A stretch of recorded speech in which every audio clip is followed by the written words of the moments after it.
Hey guys, welcome back to the channel. Today I wanted to talk about Superman Rebirth.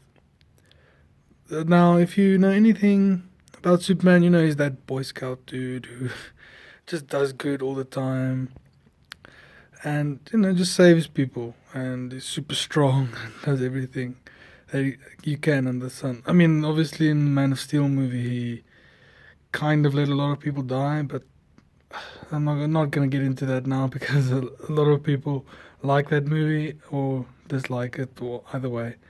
Anyway, the first thing you'll notice about this cover is it's not doesn't have the blue banner that the other ones have. This is because this is a second printing. I mean, it has the exact same content as the normal cover that the normal cover does. It's just that they change it like that to illustrate. Okay, well, this is a second print run. Second print runs are often done when shops and retailers usually buy a large bulk of the comics and then they sell out technically, but they're not really sold out. A lot of the shops will still have a few lying around somewhere. What a lot of people will do is that they'll tout the first print as, it's worth more or whatever. But that's not really true. It won't really gain any more value and stuff like that.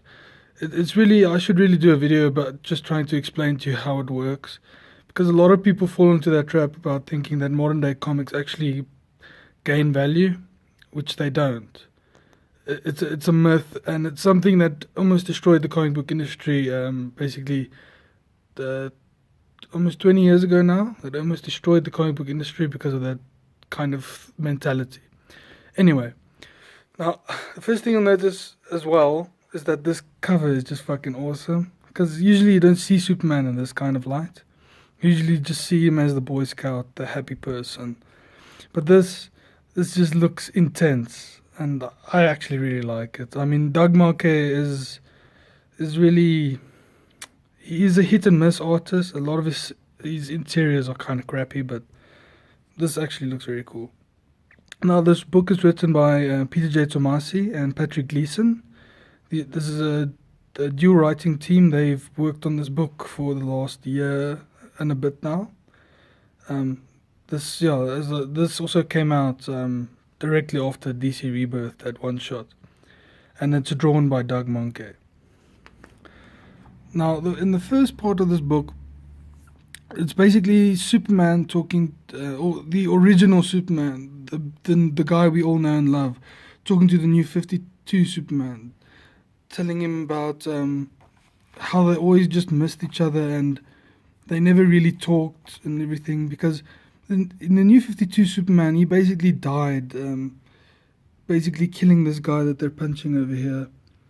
He basically flew him into the sun to protect the planet from blowing up. So he saved everyone. And then Superman brought him to Earth, where he basically just turned to ash because of the power that he released from that villain that they fought. And it's basically just Superman mourning him in a way, because that's the memorial in Metropolis where the New 52 Superman died, and he's just sitting here and asking him, just wondering why this happened to him and not to that Superman and not to him. And then he notices that Lana Lang, an old friend of Superman, both Superman really, is like skulking around inside.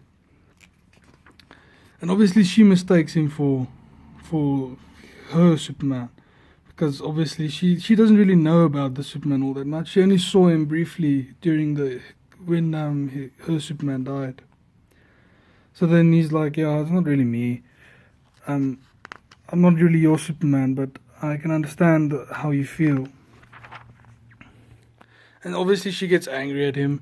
She's like saying she doesn't like you pretending to be that Superman, and you're gonna help me with my plan that I want to do. And he's like trying to explain to her, okay, well, he has tried to help people before and to try and blend in and not let anyone see him.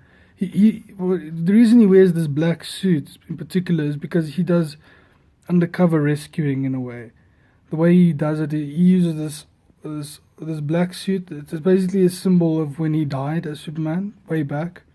It'll come up now. But yeah, then he tells Lois that he's waiting here. He doesn't really want to interfere, really. But he's waiting here because he's waiting for Superman to come back. And she's like, what? What the hell do you mean? And he's like, to life.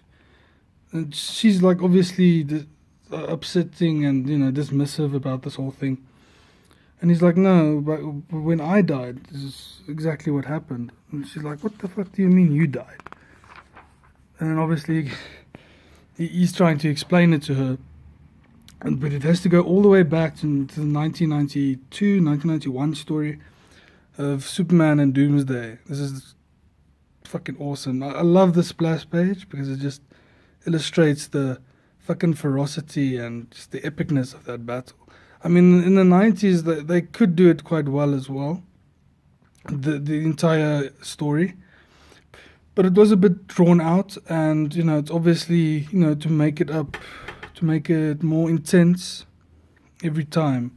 Every issue became more intense. Less panels, more splash pages like this to illustrate just how tough that battle was. But this page is fucking awesome. I really like it.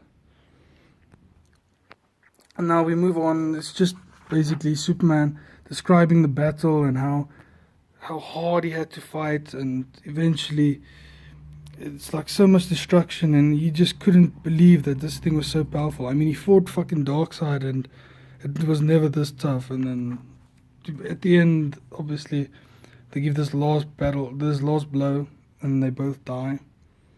And he's like describing how painful it was to his Lois and to everyone he loved.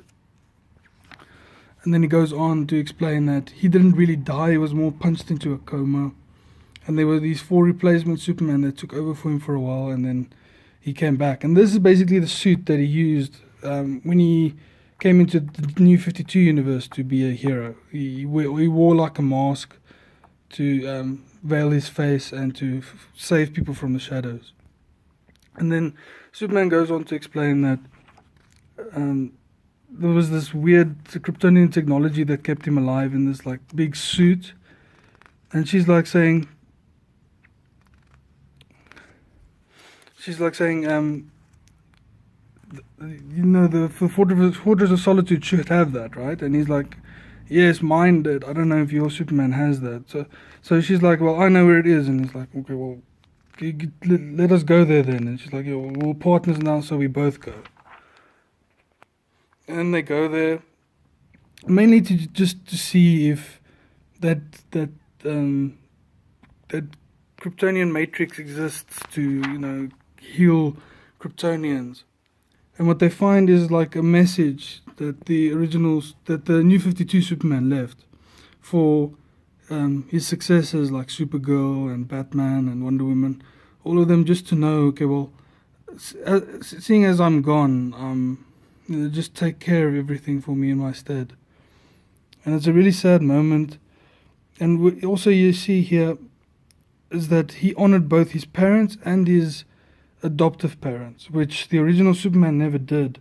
He only had statues of his real parents in his Fortress of Solitude, which he found was very, sweet, because he never thought of that. He only thought of honoring his real parents because they were so long lost and he never knew them, and his parents were always there. Whereas this Clark, or this Superman, his parents were always alive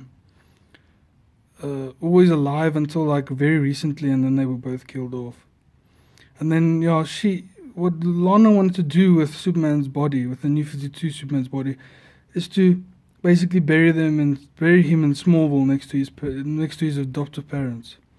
And then Superman helped them. He said, like, you just need to know that 2 Clark Kents from two worlds, really, you helped them find friendship and love for the first time. And that was a very sweet moment, in my opinion, as well. And then you get this last scene where Superman really erects a statue of the old Superman, and saying, all that tomorrow needs is a new Superman. And that is basically the end of this book in my review. I really love this book. I think it's very good. I mean, Superman hasn't been great in a long time. The New 52 was a mess. There were good stories and there were terrible stories. I mean, when it started, it was just fucking terrible. But yeah, again, if you want to start, get the first trade for this. I doubt you'll be able to get the first 6 issues, so I really recommend getting the trade for this. Again, it'll be quite inexpensive to a degree, relatively speaking. Because when Marvel do the first 6 issues or so of this, it's just terrible because they overprice the first issue so much that they have to bump up the price of the trade or the graphic novel, whatever. But yeah, this should be quite cheap for you to get, and I really recommend it. It's one of my personal picks. I always pick up this if I can. It's on issue 24 now, and 25 should be coming out soon. It's a bi-weekly comic. So yeah, thanks guys, thanks for watching. Really try anything from DC at this point, because anything new, because it's just great. Alright, thanks guys. Leave a like and subscribe, and leave a comment if you like this channel. Thanks, bye.